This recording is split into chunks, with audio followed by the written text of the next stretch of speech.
OK, now for something gory.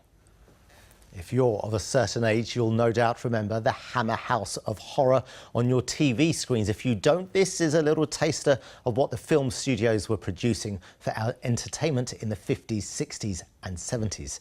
And now they're back, indulging audiences in a Hoxton theatre with fake blood, which does look a bit too real for my liking.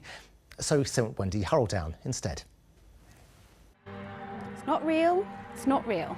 Vampires aren't real. Many of you will be familiar with the word vampire. As we are about to see, they exist. And this really isn't real. Good old fake blood. Provisus sanguinum meum prebeo. But it's still thrilling when the Hammer House of Horror takes on immersive theatre for the first time.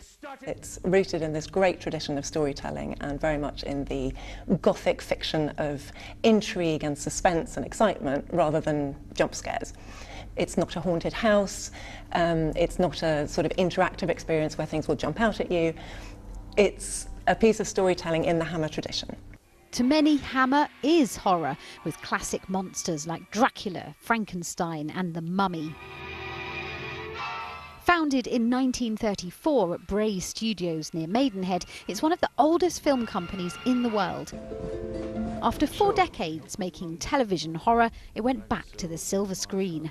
The Woman in Black was classic because it had all those elements of great British horror. It had a famous, very famous book, a very famous play, a very famous actor, and a brilliant central ghost story. And it's evolving again to live theatre. The show is called The Soulless Ones.